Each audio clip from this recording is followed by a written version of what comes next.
Welcome, beautiful Paris Saint Germain family. In today's video, we'll be answering the question that's on everybody's lips, that at the back of everyone's head. Will Marseille win Ligue 1? Will Arsenal win Ligue 1, as they are currently number 1 in Ligue 1 and Paris Saint Germain are currently number 2 after 14 match weeks in the league? Will Paris Saint Germain lose out on its league title for the first time since 2021, for the second time since 16-17, and for the third time since the QSI ownership took over the club? That's exactly what we're going to be answering in today's video. What we have right here in front of us is the current table in the 2025-2026 season. Arsenal, as I said, they're currently leading their game, so they're sitting on 31 points. But why I brought this up is I wanted to compare this to previous seasons, all the way back to 2021, and even taking a look at the 16-17 season and seeing the points gap. The thing with Ligue 1 this season, it's not just the competition at the top. You can see Paris Saint Germain on 30, Arsenal on 31, and Marseille on 29 points. But it's the competition even below. As you can see, Lille, Strasbourg, Lyon, some of the teams have only played 13 games so far this year. So they haven't fully completed match week 14. But you can see all the way from Lyon, all the way up to Paris Saint Germain, only 9 points between the first place and the 8th place. So it's competition at the top, and it's competition for all of those important European spots. Going all the way back to 16-17. It was still competition, 21 points, all the way up to Nice, who were sitting first in the league. And yes, Nice were sitting first after 14 match weeks in 16-17, when Monaco won a historic, record-breaking Ligue 1 trophy. Paris Saint Germain was only trailing by 1 point after 14 match weeks, the exact same as we're trailing to Arsenal currently so far this season. But it was still good competition from 8th place all the way up to Nice. Once again, 2021, this was the season we lost out on the league title to Lille. And as you can see, we're trailing with 1 point behind Lille.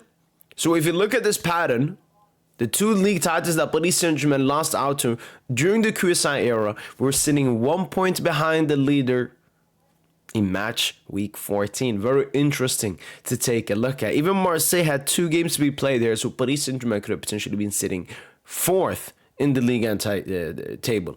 21-22, completely different story. Paris Saint-Germain at the top, 10 points ahead of second place. This is Paris Saint-Germain that was not kidding around. 12 victories, 1 draw, 1 defeat in 14 games. I believe this season we have 9 victories, 2 draws, maybe 3 draws, and 2 defeats in 14 games. And as you can see, the competition, Monaco, they're sitting on 19 points.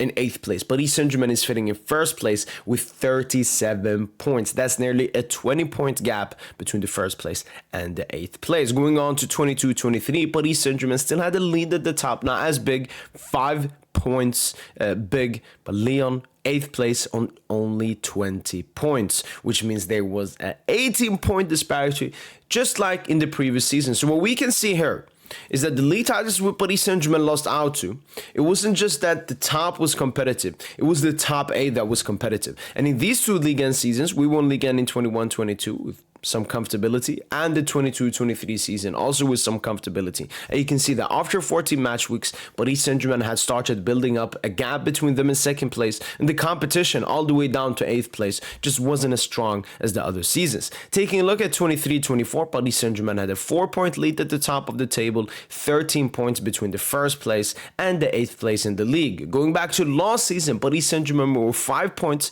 ahead of Olympique de Marseille with 34 points, and Auxerre were sitting 8th with 20 points. That's 14 difference between 1st place and 8th place. And now we go back to this season because I want to look a little bit more detailed into it. As we've gone through everything, only 10 points separating 1st place and 8th place. And look at the competition at the top. Paris Saint-Germain, Arsenal, and Marseille putting up all the competition. So now that we've looked at the pattern, the only 2 seasons that are similar after 14 match weeks are the 2 Ligue 1 seasons in which we lost out on the title, in 16-17 to Monaco and in 2021 to Lille. So I want to take more a look at the table, and as you can see, we have Arsenal in 1st place here. Paris Saint-Germain have not won the most games this season. That's Arsenal, tied with Paris Saint-Germain, tied in 2nd place with Marseille. We've not scored the most goals in the league. That's been Marseille. We are in tied 2nd place alongside Lille for most goals scored in Ligue 1. We've not conceded the least amount of goals. That's Arsenal with 11. And we don't even have the best goal difference with 15. That's Marseille with 21. So in no single category is Paris Saint Germain topping the other Ligue 1 teams. And we can look a little bit more detailed into this. This was GA leaders last season compared to this season. Last season we had two. At the end of the season, Ousmane Dembele and Bradley Barcola. Greenwood, he's in both. But we don't have a Paris Saint Germain player in the 25-26. Actually, it's Marseille that has two players in the top 10 GA in the league and so far this season. Goals per match, Paris Saint Germain were first with a distance with 2.7 goals per match. This season it's a meager 1.9 per match, and we're not first and we're not second with Marseille and Lille ahead of us. Looking at FootMob rating, last season we were first with a gap 7.30. This season we're second, tied with Marseille with 7.10. Taking a look at goals conceded per match, we only have one goal conceded per match. Last season was zero.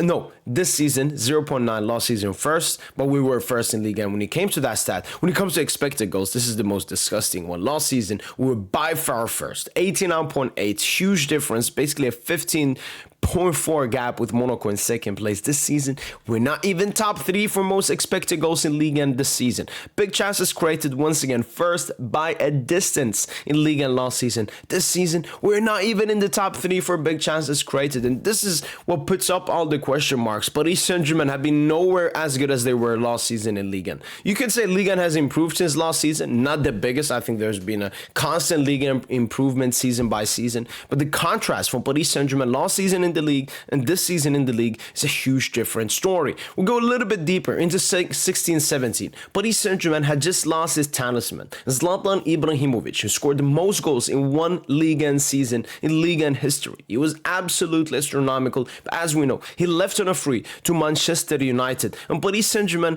didn't replace him.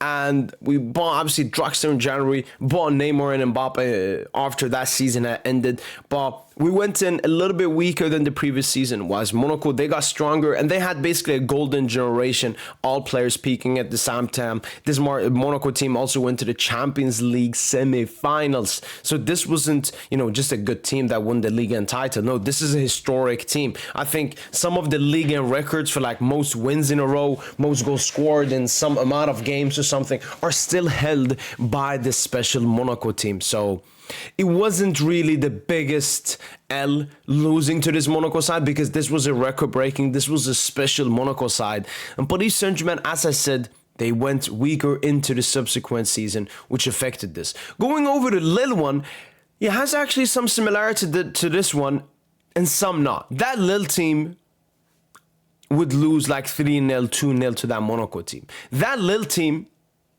I don't even think was competing in the UEFA Champions League that season. That Lille team, best player was Nicolas Pepe.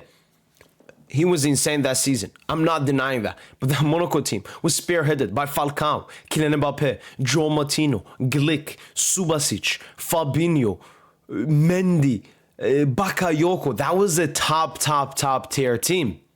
With all due respect to this Lille team. This Lille team, the similarities is that Paris Saint-Germain had that Champions League campaign, which was played at the end of August, and then immediately resumed the upcoming season. We basically had no break, no rest between the two seasons, which affected, we had a lot of fatigue, we had a lot of injuries in the season, and obviously, most memorably, we did sack our manager, Thomas Tuchel, at the end of December. And brought in Mauricio Pochettino. So it was the effect going from that season to this season, which is happening this season. We had the Club World Cup. We barely had the rest going into the season, which has affected us by having by far the most injuries in Europe's top 5 leagues this season. But that Paris Saint-Germain team, as I said, was weaker than this current Paris Saint-Germain team. That Paris Saint-Germain team got a new manager in the middle of the season, which obviously had a negative effect. So there's some similarities with this one, but not the most.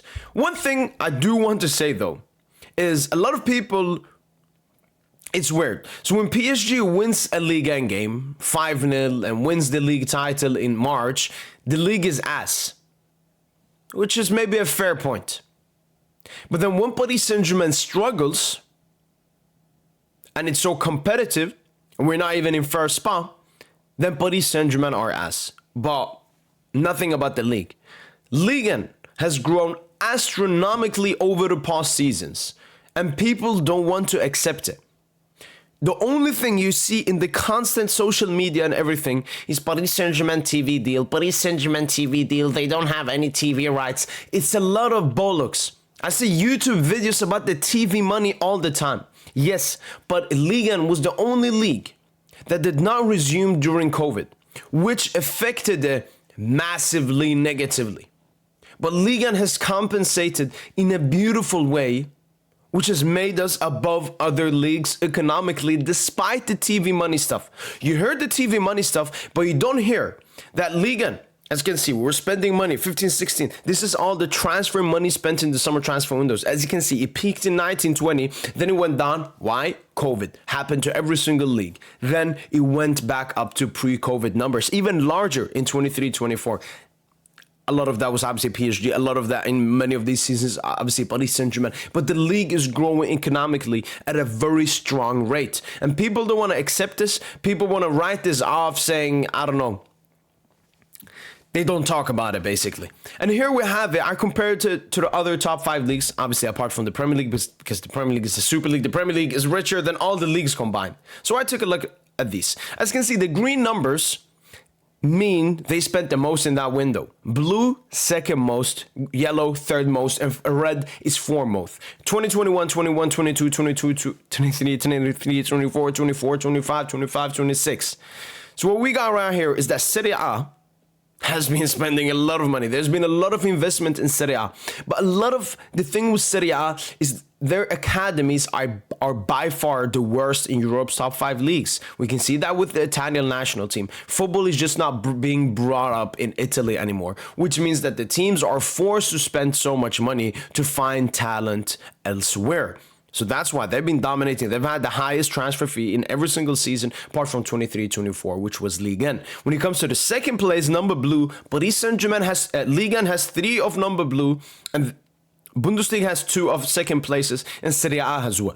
When you look at the yellow place numbers, dominated by La Liga, 1 in Liga and 2 in Bundesliga, red, 1 in Liga and 2 in Bundesliga, 3 in La Liga. So when you look at Ligue 1, we've had the highest transfer spent in one summer. 3 times we had the second highest, once we had the third, and once we had the lowest, which was the most recent one. When you look at the Serie A, as I said, it looks really great. Number 1 in every single window, apart from 1. Bundesliga, it's about 2 second places, it's very consistent. 2 second places, 2 third places, and 2 fourth places. Not a single time number 1. And then you look at La Liga, which is by far the brokest league in Europe's top 5 leagues.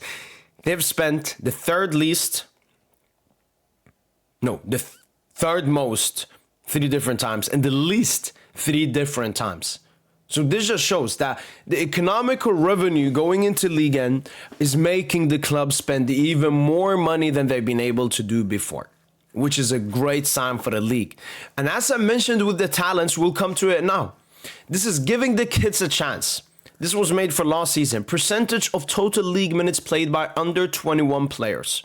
And as you can see, Allsvenskan, the Swedish league, is first with 22.5%. You got the Belgian league and everything. But then you're going to be looking for the European top 5 leagues. And you got Ligue 1 with 17.4%. Then you got La Liga with 11.5%. Premier League with 9.99%. Bundesliga with 9.6%. And Serie A with the lowest in Europe's top 5 leagues with 8.2%. What this shows is that Ligue 1 has by far the best talents in Europe top 5 leagues. It gives the most opportunities to talents in Europe top 5 leagues. And they also spent basically, I would say, the second most, only behind Serie A. And Serie A are compensating for that because they have basically the worst talents in Europe top 5 leagues. Whilst Ligue 1, so Ligue 1 has the best talents in Europe's top 5 leagues, on top of spending the second most only after Serie A in Europe's top 5 leagues, apart from the Premier League, obviously.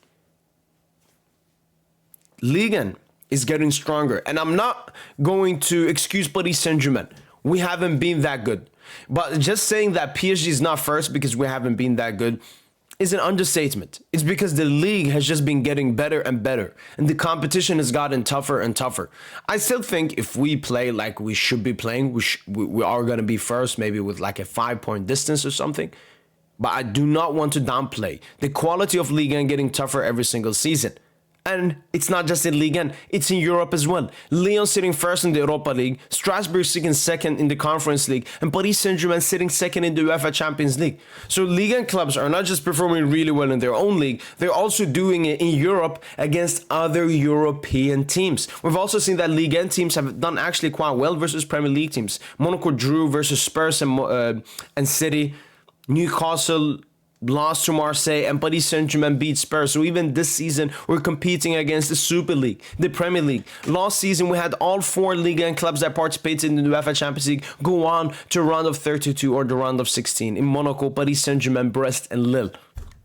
Huge achievement. And then we even have Paris FC coming out with tough competition. We still haven't seen, the fruits of Paris FC, as this is the first season they got promoted into Ligue 1. But for the people that don't know, Paris FC was bought up by Arnaud Renault or something. He's the owner of Louis Vuitton, one of the richest men in the world. And on top of that, he has the RB Leipzig group. I think they bought maybe 10-15% of Paris FC. And they're going to be part of that, bringing that football infrastructure that they have in every single continent on earth.